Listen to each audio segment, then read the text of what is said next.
Welcome back. എല്ലാവർക്കും നമ്മുടെ പുതിയ വീഡിയോയിലോട്ട് സ്വാഗതം. ഇന്ന് നമ്മളിവിടെ നിൽക്കുന്നത് നമ്മുടെ ലോകാത്ഭുതങ്ങളിൽ ഒന്നായിട്ടുള്ള താജ്മഹലിൻ്റെ മുമ്പിലാണ്. അപ്പം ഇന്നത്തെ വീഡിയോ ഞാൻ നിങ്ങൾക്ക് മെയിനായിട്ട് കാണിച്ചു തരുന്നത് നമ്മളെ ഡ്രീം പ്ലേസ് ആയിട്ടുള്ള താജ്മഹൽ കവർ ചെയ്യുന്ന ആ ഒരു താജ്മഹലിൻ്റെ കുറച്ച് വിഷ്വൽസും കാര്യങ്ങളൊക്കെയാണ്. അപ്പോൾ നമ്മൾ ഇന്നലെ നൈറ്റിലാണ് ഇവിടെ ആഗ്രയിൽ എത്തിയിട്ടുള്ളത്. ജയ്പൂരിൽ നിന്ന് ഡയറക്റ്റായിട്ട് നമ്മൾ ആഗ്രയിലേക്കാണ് വന്നിട്ടുള്ളത്. അപ്പോൾ ജയ്പൂരിൽ നിന്ന് നേരെ നമ്മൾ ഒരു 9 മണിയൊക്കെ ആയപ്പോൾ നമ്മൾ ആഗ്ര റീച്ച് ചെയ്തിട്ടുണ്ട്. നമ്മൾ ട്രെയിനിലായിരുന്നു പോന്നിട്ടുണ്ടായിരുന്നത് ജയ്പൂർ ടു ആഗ്ര വരെ. അപ്പോൾ ഇവിടെ എത്തി നമ്മൾ ഹോട്ടൽ റൂമൊക്കെ എടുത്ത് മോർണിംഗിൽ നമ്മൾ 6 മണിക്കാണ് റൂമിൽ നിന്ന് ആഗ്രയിലേക്ക് ഈ താജ്മഹലിൻ്റെ ഈ സ്ഥലത്തേക്ക് വരുന്നത്. എനിക്ക് തോന്നുന്നു 3 കിലോമീറ്റർ ഡിസ്റ്റൻസ് ഉണ്ട്. ഓട്ടോക്ക് 100 രൂപ കൊടുത്തിട്ടാണ് നമ്മൾ താജ്മഹലിലേക്ക് എത്തിയിട്ടുള്ളത്. അൽഹംദുലില്ലാ അങ്ങനെ ഒരുപാട് കാലത്ത് കാണാൻ ആഗ്രഹിച്ച സ്ഥലം എന്ന് തന്നെയായിരുന്നു താജ്മഹൽ എന്നുള്ളത്. അത് ഉഷാറായിട്ട് കണ്ടു കഴിഞ്ഞ ശേഷമാണ് കേട്ടോ ഞാൻ ഇൻട്രോ എടുക്കുന്നത്. അത് എടുക്കുന്ന സമയത്ത് മോർണിംഗിലായതുകൊണ്ട് തന്നെ തിരക്കില്ലാണ്ട് നമ്മൾ വേഗം ഉള്ളിൽ കയറാൻ പറ്റി. ഇപ്പോൾ അത്യാവശ്യം നല്ല ക്രൗഡൊക്കെ തുടങ്ങിയിട്ടുണ്ട്.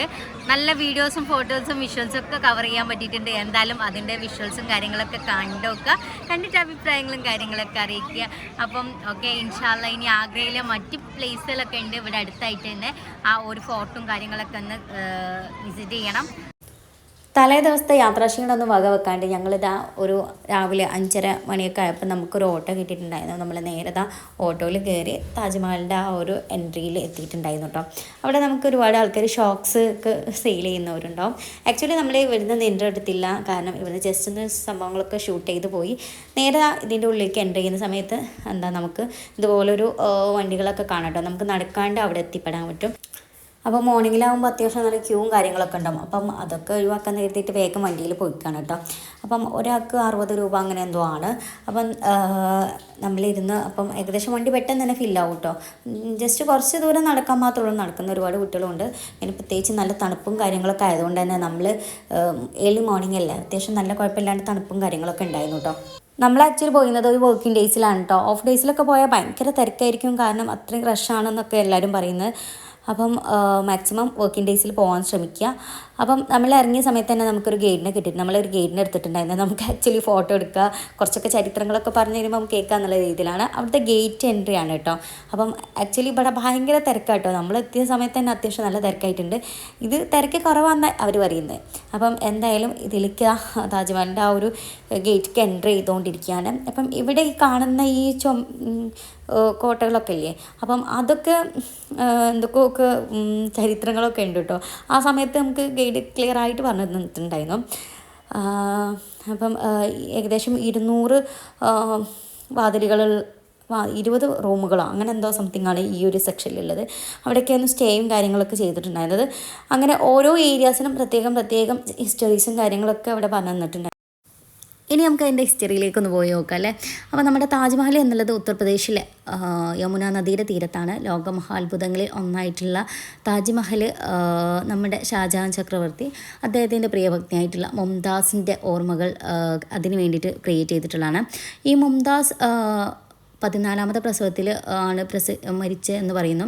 അപ്പം അവരുടെ ഓർമ്മയ്ക്ക് വേണ്ടിയിട്ട് ഒരു ഒരു സ്മാരകം പോലെയാണ് ഈ ഒരു താജ്മഹൽ ക്രിയേറ്റ് ചെയ്തിട്ടുള്ളത്. 1632 ഇത് പണി തുടങ്ങിയിട്ട് 1653 അത് ഏകദേശം 22ഓളം വർഷം ഈ ഒരു താജ്മഹൽ നിർമ്മിക്കാനുള്ള ടൈം എടുത്തിട്ടുണ്ടെന്നാണ് പറഞ്ഞിട്ടുള്ളത്. ഏകദേശം 20,000 ജോലിക്കാരെ വെച്ചിട്ടൊക്കെയാണ് ഈ ഒരു താജ്മഹലിൻ്റെ വർക്കും കാര്യങ്ങളൊക്കെ നടന്നിട്ടുണ്ടായത്. ഈ ഒരു ഗേറ്റ് കടന്ന് വരുമ്പം കാണുന്ന ഈ വിഷ്വൽ അത് ഏതൊരു ഇന്ത്യക്കാരും കാണാൻ ആഗ്രഹിക്കുന്ന ഒന്ന് തന്നെ ആയിരിക്കും അല്ലേ. വേൾഡ് തന്നെ എല്ലാവരും ഒരുപാട് വിഷ്വൽസിൽ നമ്മൾ കണ്ടിട്ടുണ്ട് ഈ ഒരു വിഷ്വൽ എന്നുള്ളത് അല്ലേ. ഈ ഒരു ഗേറ്റ് കടന്ന് വരുമ്പം ഈ ഒരു നമ്മുടെ വെട്ടിത്തിളങ്ങുന്ന താജ്മഹൽ.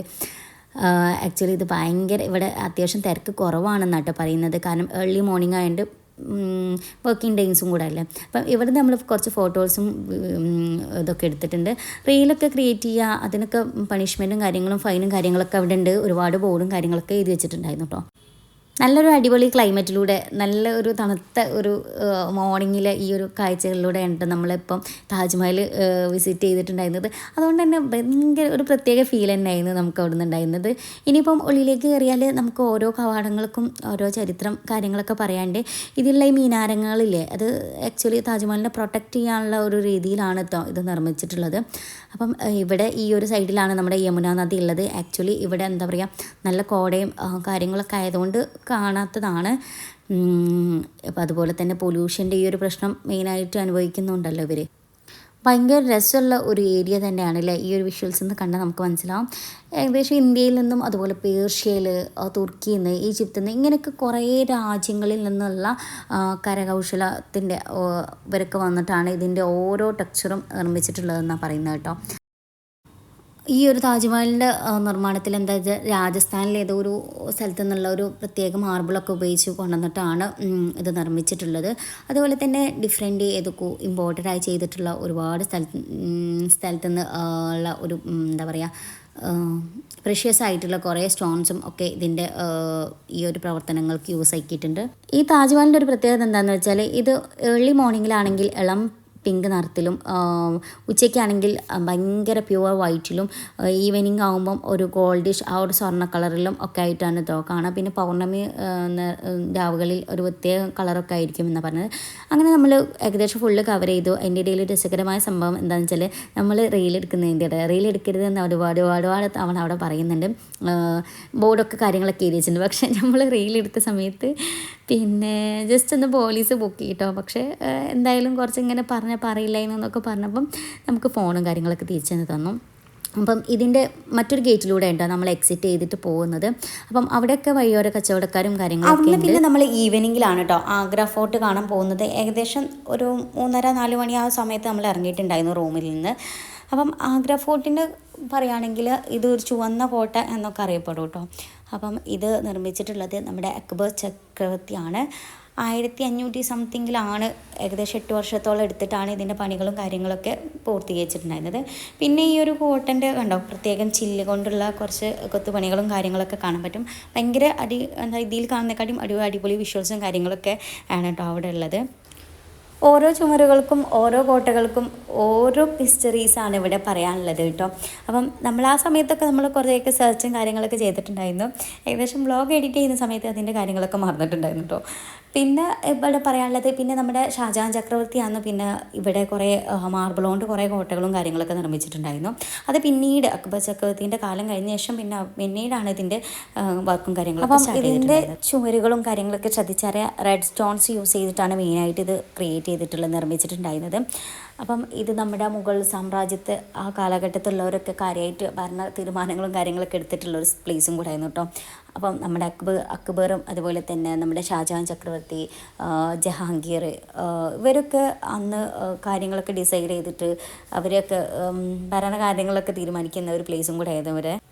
നമ്മളെ എൻട്രൻസിൽ കണ്ടിരുന്ന ആ മതിലുകളൊക്കെ അല്ലേ അതൊക്കെ ഈ ഒരു കോട്ടൻ്റെ പ്രതിരോധ കവാടങ്ങളായിട്ടായിട്ടോ. അതായത് ഭയങ്കര പ്രതിരോധ ശക്തി എന്ത് ആക്രമണത്തിൽ നിന്നും ചെറുത്ത് നിൽക്കാൻ പാകത്തിനുള്ള ചുമരുകളും കാര്യങ്ങളൊക്കെ ആയിരുന്നു. ഷാജഹാൻ ചക്രവർത്തിയുടെ തന്നെ മകനായിട്ടുള്ള ഔറംഗസീബ് അദ്ദേഹം പിന്നെ അധികാരമൊക്കെ പിടിച്ചെടുത്ത ശേഷം പിന്നെ എന്താക്കി ഈ ഷാജഹാൻ ചക്രവർത്തിയെ തടവിലാക്കിയതും ഈ ഒരു പ്ലേസിൽ തന്നെയായിരുന്നു കേട്ടോ. ഏകദേശം അദ്ദേഹം 8 വർഷത്തോളം ഇവിടെ തന്നെയാണ് ചെലവഴിച്ചിട്ടുണ്ടായിരുന്നത്. ഈ ഷാജഹാൻ ചക്രവർത്തിനെ തടവിലാക്കിയിട്ടുണ്ടായിരുന്നു എന്നാണ് പറയുന്നത്. പിന്നെ അങ്ങോട്ട് എന്താ പറയുക ഈ ഒരു പ്ലേസിൻ്റെ ഒരു പ്രത്യേക പ്ലേസ് ഉണ്ട്. ആ പ്ലേസ് നോക്കിയിട്ടായിരുന്നു അദ്ദേഹം ആ താജ്മഹൽ വീക്ഷിച്ചുകൊണ്ടിരുന്നത്. ഷാജഹാൻ ചക്രവർത്തി താജ്മഹൽ നോക്കി കണ്ടിരുന്നതെന്ന് പറയുന്നത്. അതായത് പ്രത്യേക ഒരു കവാടമുണ്ട്. ആ കവാടത്തിൽ നിന്ന് നോക്കിയാൽ കറക്റ്റായിട്ട് താജ്മഹലിനെ ആ വിഷ്വലി കറക്റ്റായിട്ട് കാണാൻ പറ്റും. ഈ താജ്മഹലിനെ നമ്മുടെ പ്രണയത്തിൻ്റെ ഒരു സിമ്പിളായിട്ട് പറയുകയാണെങ്കിലും ഈ ഒരു എന്താ പറയുക ആഗ്ര ഫോർട്ടിനെ നമ്മൾ പറയുക ഈ മുഗൾ സാമ്രാജ്യത്തെ സൈനികരും ഇവരൊക്കെ കൂടിക്കാഴ്ച നടത്തിയിരുന്ന ഒരു പ്ലേസ് എന്നുള്ള രീതിയിലാണ് കേട്ടോ. ഇങ്ങനെ മാർബിൾ സ്ട്രക്ചറോട് ക്രിയേറ്റ് ചെയ്തിട്ടുള്ള ഈ ഏരിയാസൊക്കെ ക്രിയേറ്റ് ചെയ്തിട്ടുള്ള ഷാജഹാൻ ചക്രവർത്തിയായിരുന്നു. അതിനു മുമ്പായിരുന്നു നമ്മുടെ ആ ഒരു റെഡ് സ്റ്റോൺസിനുമായിട്ട് ക്രിയേറ്റ് ചെയ്തിട്ടുള്ളതൊക്കെ മിക്കവാറും അക്ബർ ചക്രവർത്തിയും ഒക്കെ ആയിരുന്നു കേട്ടോ. അപ്പം ഇവിടെയുള്ള ഈ ഒരു ഏരിയാസിലും ഒരുപാട് എന്താ പറയുക ചരിത്രപരമായിട്ട് പറയുകയാണെങ്കിൽ കൂടുതൽ തീരുമാനങ്ങളും രാജ്യത്തിൻ്റെ ഒരു സുരക്ഷയുമായി ബന്ധപ്പെട്ടുള്ള കാര്യങ്ങളൊക്കെ തീരുമാനിച്ച സ്ഥലങ്ങളായിരുന്നു കേട്ടോ. അപ്പം ഓരോ സെക്ഷനും ഓരോതായിട്ടുണ്ട്. ഇതൊക്കെ എനിക്ക് തോന്നുന്നത് അവർ ചർച്ച ചെയ്തിരുന്ന ഓരോ സ്ഥലങ്ങളാണ്. അതായത് ആൾക്കാരുടെ പ്രശ്നങ്ങൾ കേൾക്കാനുള്ള ഒരു സ്ഥലം, അതുപോലെ തന്നെ അവർക്ക് പ്രത്യേകമായിട്ട് കൂടിക്കാഴ്ച നടത്താനുള്ളത്, അവരുടെ കലാമത്സരങ്ങൾ, അങ്ങനെയുള്ള സംഭവങ്ങളൊക്കെ നടത്തുന്ന വേറെ സ്ഥലങ്ങൾ. നമ്മൾ നേരത്തെ പറഞ്ഞില്ലേ ഈ ഒരു കവാടങ്ങളൊക്കെ ഉണ്ടായിരുന്നു. ആ കവാടത്തിലൂടെ നോക്കിയിട്ടാണ് ഷാജഹാൻ ചക്രവർത്തി ഈ തടവിലായിരുന്ന സമയത്ത് താജ്മഹൽ വീക്ഷിച്ചുകൊണ്ടിരുന്നത്. അപ്പം ഇവിടെ നിന്നാണ് കേട്ടോ. ഇവിടെ നിന്ന് നോക്കിയാൽ ഡയറക്റ്റായിട്ട് നമുക്ക് കണ്ടില്ലേ താജ്മഹൽ കറക്റ്റായിട്ട് വീക്ഷിക്കാൻ പറ്റും. അപ്പം ഭയങ്കര അടിപൊളി ഒരു വിഷ്വൽസ് തന്നെയായിരുന്നു കേട്ടോ നമുക്ക് ഇവിടുന്ന് കിട്ടിയിട്ടുണ്ടായിരുന്നത്. വർഷം കഴിയുന്തോറും ഒരുപാട് വർഷങ്ങളായല്ലോ. അപ്പം അതിൻ്റെ ഒരു മങ്ങൽ ഈ ഓരോ ബിൽഡിംഗ് സ്ട്രക്ചറിൽ നമുക്ക് കാണാൻ പറ്റും. അപ്പം ഇവിടെ നിന്നുള്ള ഈ വിഷ്വൽസ് ഞാൻ നേരത്തെ പറഞ്ഞില്ല, അടിപൊളി തന്നെയാണ്, ഒരു രക്ഷയില്ല. ലൈഫിൽ വൺ ടൈം വിസിറ്റ് ചെയ്യേണ്ട ഓരോ പ്ലേസസും ഈ ഓരോ ചരിത്രങ്ങളും നമ്മൾ എന്തായാലും അറിഞ്ഞിരിക്കണം അല്ലേ. അപ്പം ഇനി നമ്മൾ നേരത്തെ പറഞ്ഞ പോലെ മാർബിൾ സ്ട്രക്ചറൊക്കെ ഈ ഒരു ഏരിയയിലാണ് കേട്ടോ മെയിനായിട്ട് മാർബിളിൻ്റെ ആ ഒരു സ്ട്രക്ചർ കൊണ്ട് നിർമ്മിച്ചിട്ടുള്ള ഏരിയാസും കാര്യങ്ങളൊക്കെ വരുന്നത്. അപ്പോൾ ഇവിടേക്ക് എൻട്രൻസും കാര്യങ്ങളൊക്കെ ടൈം ലിമിറ്റ് ഉണ്ട്. അപ്പം അതൊക്കെ ചെക്കൗട്ട് ചെയ്തിട്ട് വേണം എല്ലാവരും ഇതിലേക്ക് എൻ്റർ ചെയ്യാൻ. പിന്നെ ഒരു എൻട്രൻസ് ഫീസായിട്ട് നമുക്ക് എൻട്രിയിൽ അവിടെ കുറച്ച് ഫീസും കാര്യങ്ങളൊക്കെ ഉണ്ടാവും, അത്രമാത്രം. പിന്നെ അതുപോലെ തന്നെ ഇങ്ങോട്ട് നമ്മൾ ബാഗിൽ തന്നെ കറക്റ്റ് ചെക്കിങ് കാര്യങ്ങളൊക്കെ നടത്തും കേട്ടോ. ഫുഡ് ഐറ്റംസ് അങ്ങനത്തെ സംഭവങ്ങളൊന്നും അലൗഡ് അല്ല. പിന്നെ നമ്മുടെ എന്തെങ്കിലും ഇൻസ്ട്രുമെൻറ്റ്സും കാര്യങ്ങളൊക്കെ ഉണ്ടെങ്കിൽ അതൊക്കെ പുറത്ത് വെക്കണം. അപ്പോൾ എനിക്ക് തോന്നുന്നത് പവർ ബാങ്ക് വരെ പറ്റില്ല എന്ന് തോന്നുന്നുണ്ട് കേട്ടോ. അപ്പം അതൊക്കെ ചെക്ക് ഔട്ട് ചെയ്തിട്ടാണ് നമ്മൾ എൻട്രൻസിക്ക് കയറ്റി വിടുള്ളൂ. അപ്പം അതിനുശേഷം ഇതിൻ്റെ എക്സിറ്റ് ചെയ്തു. നമ്മൾ ഫുൾ കവർ ചെയ്ത് കഴിഞ്ഞ ശേഷം നമുക്കൊരു കുതിര സവാരിയും കൂടെ ആവാമെന്ന് കരുതി. അപ്പം ആക്ച്വലി ഇവിടെ വന്നിട്ട് നമ്മൾ ഏകദേശം എല്ലാവിധ പറയുക ഈ ഒരു ട്രിപ്പിൽ ജൂജുവിനെ മാക്സിമം എക്സ്പ്ലോർ ചെയ്യിപ്പിക്കാൻ വേണ്ടിയിട്ടാണ് കേട്ടോ ശ്രമിച്ചിട്ടുണ്ടായിരുന്നത്. അപ്പം 100 രൂപ അങ്ങനെ എന്തോ കൊടുത്തിട്ടാണ് ഈ കുതിര നമ്മൾ കുറച്ച് ഒരു ഏരിയ വരെ, അതായത് ഒരു നമ്മൾ ഓട്ടോക്ക് പോകേണ്ട ഒരു ദൂരം ആ കുതിര നമ്മൾ ആ ടൗണിൽ കൂടെ കൊണ്ടുപോയി കേട്ടോ. ടൗണിൽ കൂടെ പോയപ്പം വാഹനങ്ങളുടെ ഇടയിൽ കൂടെ എനിക്ക് ആക്ച്വലി നല്ല പേടിയുണ്ടായിരുന്നു. ബട്ട് ഇവിടെ ഇതൊരു കോമൺ. കുട്ടികൾ എന്തായാലും ഭയങ്കരമായിട്ട്, അതായത് ജോജു വിഷുവൊക്കെ ഭയങ്കരമായിട്ട് എക്സ്പ്ലോർ ചെയ്തിട്ടുണ്ട്. അവർ ഭയങ്കര സന്തോഷത്തിലായിരുന്നു ഈ ഓരോ ട്രിപ്പുകളിൽ കേട്ടോ. ഈ ഓരോ ജേണിയിലുണ്ടായിരുന്ന ഓരോ മൊമെൻറ്റ്സും ഓർക്കും ഞങ്ങൾക്കും ഭയങ്കര സാറ്റിസ്ഫൈഡ് ആയിട്ടുണ്ടായിരുന്നു. അൽഹംദുലില്ലാ യാത്രയിൽ അങ്ങനെ ബുദ്ധിമുട്ടും കാര്യങ്ങളൊന്നും ഉണ്ടായിട്ടില്ല. ഇനിയിപ്പോൾ നമ്മൾ നമ്മുടെ ഭാഷ അറിയാത്ത വ്യത്യസ്ത നാടുകൾക്ക് പോവുകയാണെങ്കിൽ ഇപ്പോൾ നോർത്ത് പോയാൽ ഭയങ്കര ഇഷ്യൂവും കാര്യങ്ങളൊക്കെ പറയുന്നേക്കാം. ബട്ട് നമുക്ക് അങ്ങനത്തെ ഒന്നും ഫീൽ ചെയ്തിട്ടില്ല. നമ്മൾ ഭയങ്കര സെക്യൂറായിട്ട് തന്നെ യാത്രയൊക്കെ കണ്ടിന്യൂ ചെയ്യാൻ കഴിഞ്ഞിട്ടുണ്ടായിരുന്നു. മെയിനായിട്ട് നമ്മൾ ഏത് യാത്രയിലാണെങ്കിൽ നമുക്ക് അവിടുത്തെ ഫുഡ്, അവിടുത്തെ കൾച്ചറിലെ ആ ഫുഡ് അതൊക്കെയാണ് നമ്മൾ മാക്സിമം എക്സ്പ്ലോർ ചെയ്തിട്ടുണ്ടായിരുന്നു കേട്ടോ. അപ്പം ആ സ്ട്രീറ്റുകളൊക്കെ പിന്നെ ഭയങ്കരമായിട്ട് ഉണരും. കുറച്ച് നൈറ്റ് ആയാൽ നൈറ്റിൽ ഭയങ്കര ഫുഡും കാര്യങ്ങളൊക്കെ ആയിട്ട് നമുക്ക് എക്സ്പ്ലോർ ചെയ്യാം. എനിക്ക് ഉത്തർപ്രദേശിലെ ഫുഡ്സ് കമ്പാരിറ്റീവ്ലി അത്ര ഭയങ്കര സാറ്റിസ്ഫൈഡ് ഇല്ലെങ്കിലും എങ്കിലും കൂടെയും ഓക്കെ എന്നുള്ള രീതിയിലാണ്. അപ്പം യാത്രയിൽ നമ്മൾ കുറേ സാക്രിഫൈസ് ചെയ്യേണ്ടി വരും. നമ്മൾ വിചാരിക്കുന്ന ഫുഡും കാര്യങ്ങളൊക്കെ നമുക്ക് കിട്ടിക്കൊള്ളണമെന്നില്ല എന്ന് എനിക്ക് നോർത്ത് ഇന്ത്യൻ ട്രിപ്പിലാണ് കേട്ടോ എനിക്ക് മനസ്സിലായിട്ടുണ്ടായിരുന്നത്. അപ്പം ഞാനും കുറേ അഡ്ജസ്റ്റബിളായി. പണ്ടൊക്കെ എനിക്ക് ആ ഒരു OCDൻ്റെ, അതായത് എനിക്ക് ബെഡ്റൂംസ്, കിടക്കുന്ന സ്ഥലം, അതുപോലെ കഴിക്കുന്ന ഫുഡ്, ഇരിക്കുന്ന സ്ഥലം എന്നുള്ള ടോയ്ലറ്റിൻ്റെ അതിലൊക്കെ കുറച്ച് OCD ഉള്ള ഒരാളായിരുന്നു. അപ്പം അതുകൊണ്ട് തന്നെ അതൊക്കെ പകുതി പോയി കിട്ടിയത് ഈ ഒരു യാത്രയിലാണ്. വിശക്കുമ്പോൾ നമ്മൾ പിന്നെ എന്തും കഴിച്ചു കണ്ടില്ലേ, ഞാൻ പറഞ്ഞില്ലേ കുറേ കഴിഞ്ഞാൽ ഇവിടുത്തെ സ്ട്രീറ്റുകൾ ഭയങ്കരമായിട്ട് ഓണാവും. മെയിനായിട്ട് ഫുഡ് അടി. പിന്നെ യാത്രയിലും ഞങ്ങൾ ഏകദേശം ഓൾമോസ്റ്റ് ക്യാഷും ചിലവഴിച്ചിട്ടുണ്ടാവുക ഫുഡ് അടിക്കാനൊക്കെ തന്നെ ആയിരിക്കും കേട്ടോ. പിന്നെ ട്രാവൽ എക്സ്പെൻസസ്. അപ്പം എന്തായാലും നമ്മൾ എന്താ പറയുക എക്സ്പ്ലോർ ചെയ്യുന്ന സമയത്ത് അതും കൂടെ എക്സ്പ്ലോർ ചെയ്യാൻ, സ്ഥലം കാണാൻ മാത്രമല്ല അവിടുത്തെ ഫുഡുകൾ എക്സ്പ്ലോർ ചെയ്യാൻ മാക്സിമം ശ്രമിച്ചിട്ടുണ്ടായിരുന്നു. അപ്പം ഉത്തർപ്രദേശിലെ ഫസ്റ്റ് ഡേയിലെ വിശേഷങ്ങൾ ഇത്രയൊക്കെ ഉള്ളൂ. നമ്മൾ 2 സ്ഥലങ്ങൾ വിസിറ്റ് ചെയ്തു. പിന്നെ നമ്മൾ തലേദിവസത്തെ ട്രാവലിൻ്റെ ആ ഒരു ക്ഷീണം ഉള്ളതുകൊണ്ട് തന്നെ ഉച്ചയ്ക്ക് നന്നായിട്ട് റെസ്റ്റ് എടുത്തിട്ടാണ് കേട്ടോ നമ്മൾ ഈ ഒരു ആഗ്ര ഫോർട്ടിക്ക് വന്നിട്ടുണ്ടായിരുന്നത്.